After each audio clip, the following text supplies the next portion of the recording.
Setelah sebelumnya Xiaoyan berhasil mengalahkan Hong Chen dan membuatnya menjadi orang yang tak berguna, para ahli dari pihak Hong Chen pun merasa tidak terima atas kekalahan itu dan berniat membalas dendam terhadap Xiaoyan.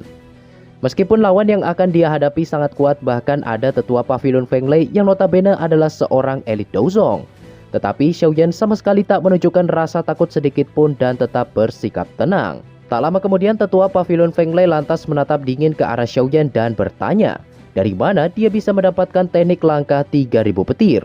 Bagaimanapun dia jelas tahu kalau pavilion Feng Lei tidak pernah memiliki murid seperti Xiaoyan. Sementara itu Han Qi dan anggota klan Han lainnya pun bergegas memasuki arena untuk membela Xiaoyan. Han Qi pun dengan tegas meminta Hong Li agar mentaati peraturan yang berlaku di atas arena batu langit ini. Dia yakin semua orang pasti sudah tahu kalau siapapun yang bertarung di sini harus siap menerima konsekuensi yang akan terjadi.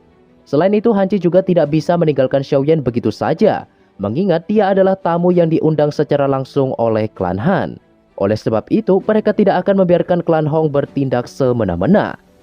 Ekspresi Hong Li pun perlahan berubah menjadi serius setelah melihat bahwa klan Han tampaknya benar-benar berniat melindungi Xiaoyan. Meskipun begitu, Hong Li sama sekali tak berniat untuk melepaskan Xiaoyan. Bagaimanapun dia telah membuat lumpuh Hong Chen, satu-satunya jenius dari generasi muda yang dimiliki oleh klan Hong.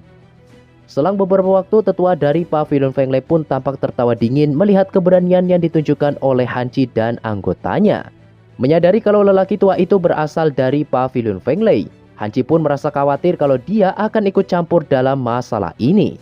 Untuk memastikan identitasnya, Han Qi lalu bertanya kepada lelaki tua itu siapakah dia sebenarnya. Tetua itu pun perlahan bersuara dan memberitahu kalau dia adalah Chen Yun, tetua dari pavilion Feng Lei cabang utara. Begitu mendengar nama ini, Han Qi pun seketika menunjukkan ekspresi terkejut bukan main. Siapa sangka sosok yang datang bersama Hong Chen itu ternyata adalah salah satu dari 4 panatua agung di cabang utara. Karena tidak mau menyinggung panatua Chen serta pavilion Feng Lei, Han Qi pun memohon agar dia bersedia melepaskan Xiaoyan. Mendengar permintaan tersebut, panatua Chen pun mengatakan kalau dia bisa saja melupakan masalah ini, mengingat hubungan di masa lalu yang dia miliki dengan leluhur klan Han.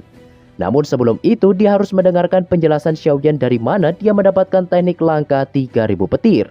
Bagaimanapun teknik ini memiliki arti khusus bagi pavilion Feng Lei. Siapapun yang mampu melatih teknik ini hingga ke tingkat tertinggi, maka dia akan memiliki kualifikasi untuk bisa melatih tahap selanjutnya, yaitu ilusi tubuh petir. Tentu saja panatua Chen tidak akan percaya kalau dia sampai tahu Xiaoyan sudah menguasai tingkatan itu tanpa bimbingan dari pavilion Feng Lei. Bahkan di dalam pavilion Feng Lei sendiri hanya ada beberapa ahli yang bisa mencapai tahap itu. Ditambah selain murid inti dan para tetua, tidak ada seorang pun yang pernah diajarkan keterampilan ini. Oleh karenanya panatua Chen sangat penasaran dan bertanya-tanya bagaimana Xiaoyan bisa mendapatkan teknik itu. Xiaoyan pun menjawab dengan tenang kalau semua itu dia dapatkan secara kebetulan saat dalam perjalanan di masa lalu. Jawaban ini jelas tidak bisa diterima oleh panatua Chen, mengingat 10 tahun lalu ada seseorang yang berhasil membobol ruang harta milik pavilion dan mencuri berbagai metode Qi. Dan salah satunya adalah teknik langkah 3000 petir. Oleh sebab itu panatua Chen yakin Xiaoyan pasti memiliki hubungan dengan sosok pencuri ini. Melihat situasi semakin memanas, Han Qi pun lantas memohon kepada panatua Chen agar menyelesaikan masalah ini secara baik-baik dan tidak perlu sampai bertarung satu sama lain. Mendengar permintaan ini, panatua Chen menegaskan kalau hal ini tidak ada kaitannya dengan klan Han. Jadi sebaiknya dia tidak ikut campur lebih jauh lagi.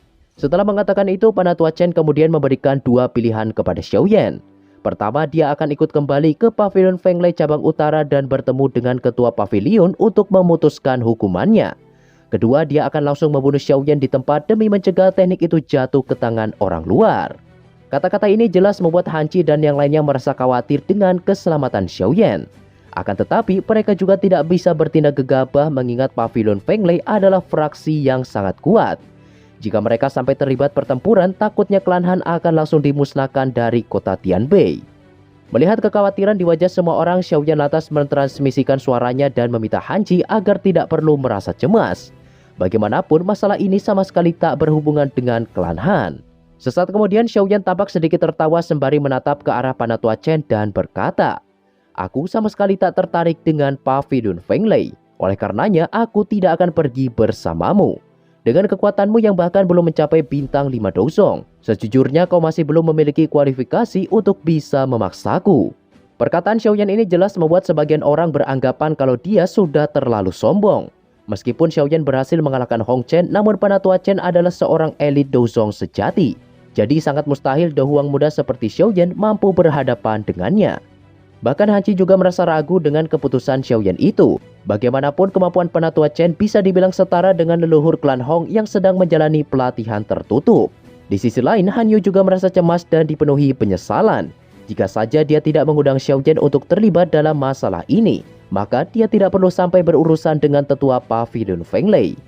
Han Yu pun buru-buru menenangkan adiknya itu dan mengatakan kalau Xiaoyan bukanlah pemuda sembrono. Jika dia sampai berani berkata seperti itu, maka Han Yu yakin Xiaoyan pasti memiliki kepercayaan diri dapat mengalahkan Penatua Chen.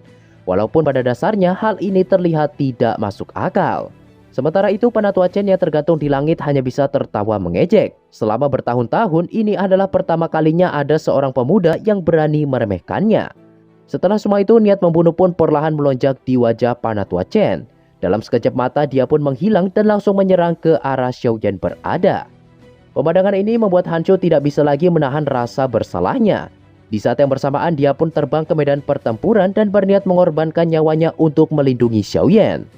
Tentu saja Xiaoyan tidak tinggal diam dan langsung menarik Han Qi dari jangkauan Penatua Chen dan bergegas mengembalikannya ke area di mana klan Han berada.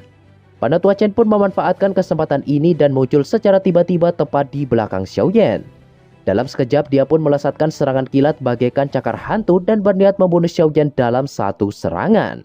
Pada saat ini sebuah lengan petir pun tiba-tiba muncul dan langsung menangkis serangan tersebut. Benturan keras yang terjadi secara alami membuat retakan dimensi muncul di sekitar mereka berdua. Tak lama kemudian Penatua Chen pun tampak dibaksa mundur begitu Xiaoyan melepaskan sebuah kekuatan aneh. Kejadian ini jelas membuat semua orang merasa syok dan tak percaya dengan kemampuan yang dimiliki oleh Xiaoyan. Penatua Chen yang merasakan ada kehadiran sosok kuat yang membantu Xiaoyan pun segera berteriak dan memintanya agar tidak ikut campur dalam permasalahan ini. Namun yang muncul di samping Xiaoyan bukanlah seorang ahli melainkan sebuah boneka siluman tingkat bumi yang dia murnikan sebelumnya. Penatua Chen jelas merasa sangat terkejut begitu mengetahui kalau ternyata Xiaoyan memiliki boneka semacam itu. Terlebih boneka siluman ini sebenarnya memiliki kekuatan yang jauh lebih besar darinya. Sesaat kemudian Xiaoyan pun perlahan maju dan kembali mengatakan, Penatua Chen, bukankah sudah kukatakan sebelumnya bahwa kau belum memiliki kualifikasi untuk bisa menghentikanku? Setelah mengatakan itu, Xiaoyan lantas memerintahkan boneka siluman itu untuk pergi menghabisi Penatua Chen. Dalam hitungan detik, boneka tersebut pun melesat dengan kecepatan tinggi hingga menimbulkan ledakan sonik di setiap jalur yang dia lintasi. Setelah pertukaran singkat sebelumnya, Penatua Chen jelas mengerti kalau boneka itu memiliki ketahanan serta kekuatan fisik yang sangat menakutkan. Jika mereka sampai benar-benar bertarung, tentu dia bukanlah tandingannya. Sambil menghindari serangan boneka siluman, Penatua Chen pun sontak berteriak dan memerintahkan Hong Li agar segera menghabisi Xiaoyan. Selama pemiliknya dikalahkan, maka boneka ini pasti akan langsung berhenti dengan sendirinya. Selain itu, Penatua Chen juga menegaskan kalau Hong Li bisa bertindak sesuka hatinya. Jika siapapun berani ikut campur, maka setelah masalah ini berakhir, Pavilion Fenglei pasti akan bertindak dan melenyapkan mereka semua. Begitu mendengar perintah dari Penatua Chen, Hong Li pun seketika tersenyum puas dan berjanji kalau dia pasti akan membunuh Xiaoyan dengan tangannya sendiri.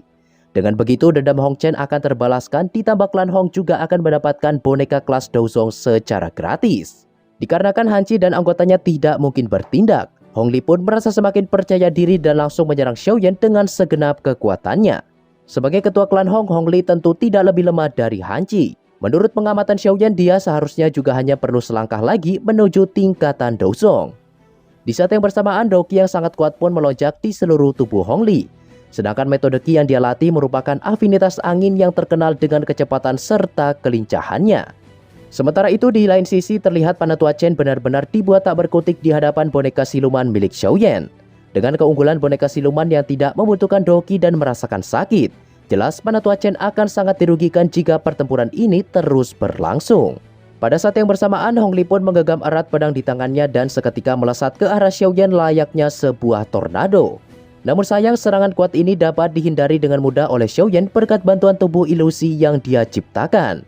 Setelah menjauh beberapa meter ke belakang, Xiaoyan lantas mengeluarkan api giok-giok dan langsung membaginya ke bentuk semula. Pada saat ini, tampaknya Xiaoyan berniat menciptakan teratai Buddha demi bisa mengalahkan Hong Li secepat mungkin. Perubahan ini membuat Hong Li menyadari kalau Xiaoyan sepertinya sedang menyiapkan sesuatu yang sangat berbahaya. Dia pun bergegas menyerang dan mencoba untuk bisa menghentikan Xiaoyan. Namun di situ Xiaoyan mengerahkan langkah 3000 petir sampai batas maksimal hingga menciptakan bayangan yang tak terhitung jumlahnya.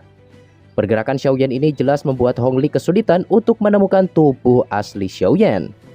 Sambil mengecoh Hong Li, penggabungan api surgawi pun berjalan dengan sempurna. Para ahli yang menyaksikan sontak dipenuhi ketakutan setelah merasakan energi menakutkan yang terus terkumpul di kedua tangan Xiaoyan. Bahkan Hanci pun sampai tidak yakin dia bisa selamat jika sampai terkena serangan ini. Hantian yang berada di barisan klan Han juga ikut tercengang dan sadar kalau Xiaoyan tampaknya sudah mengalah saat bertarung dengannya beberapa waktu lalu. Dengan kemampuan sebesar itu, mereka yakin kalau Xiaoyan seharusnya memiliki latar belakang yang tidak biasa. Bagaimanapun semua orang jelas memahami di mana untuk mencapai tingkatan semacam itu tidak mungkin jika hanya mengandalkan diri sendiri. Apalagi Xiaoyan tidak hanya kuat dalam pelatihan Doqi, melainkan dia juga seorang alkemis tingkat tinggi. Tentu saja pemikiran ini hanyalah spekulasi yang dipikirkan oleh anggota klan Han saja. Sementara itu di atas arena pertempuran, Hong Li pun lantas berteriak dan memerintahkan pasukan klan Hong agar membantu dan segera mengepung Xiaoyan. Tindakan pengejut ini secara alami membuat semua orang yang menonton pun semakin merasa tidak senang dengan klan Hong. Han Shu yang semakin merasa khawatir pun memohon kepada ayahnya untuk pergi membantu Xiaoyan. Namun di situ Han Chi mengatakan kalau mereka lebih baik tidak ikut campur, dikarenakan hal itu hanya akan menjadi hambatan bagi Xiaoyan. Senyum dingin di wajah Hong Li pun tampak melebar setelah lebih dari 10 ahli klan Hong berhasil mengepung Xiaoyan dari segala arah. Dengan begitu, Xiaoyan tidak akan memiliki ruang yang cukup untuk bisa menggunakan langkah 3000 petir seperti sebelumnya. Namun sayang, usaha Hong Li ini bisa dibilang sia-sia dikarenakan saat ini Xiaoyan sudah menyelesaikan teratai Buddha dengan sempurna. Dalam sekejap mata, Xiaoyan pun menghilang dan meninggalkan teratai Buddha yang baru saja dia ciptakan tepat di tengah-tengah pasukan klan Hong berada. Tepat sebelum mereka bisa menghindar, ledakan teratai Buddha yang sangat dahsyat pun terus melonjak ke segala arah. Para ahli yang sebelumnya mengincar Xiaoyan kini benar-benar ditelan gelombang api hingga lenyap tak tersisa. Tidak hanya itu, para ahli yang menyaksikan dari bawah pun dapat merasakan suhu panas serta daya hancur yang luar biasa terkandung dalam ledakan api itu. Setelah ledakan berakhir, semua orang pun bisa melihat kalau arena pertempuran saat ini sepenuhnya telah hancur berantakan. Siapa sangka kerusakan besar tersebut disebabkan oleh seorang Do Huang muda. Sebagai penduduk kota Tianbei, para penonton yang hadir tentu mengerti seberapa kokoh arena batu langit ini. Dikabarkan arena tersebut seharusnya mampu menahan serangan Douzong sekalipun. Jika informasi ini benar, maka bisa dipastikan serangan Xiaoyan barusan sudah melebihi para elit Douzong biasa. Kelompok Han Chi yang melihat kalau para korban dari klan Hong sebagian besar adalah Do Huang yang diperintahkan Hong Li sebelumnya pun sontak tersenyum puas. Meskipun kelas Do Huang bukanlah eksistensi tertinggi, namun keberadaan mereka jelas merupakan tulang punggung di dalam klan Hong. Pada saat ini, klan Hong jelas telah mengalami kerugian yang sangat besar. I know you told your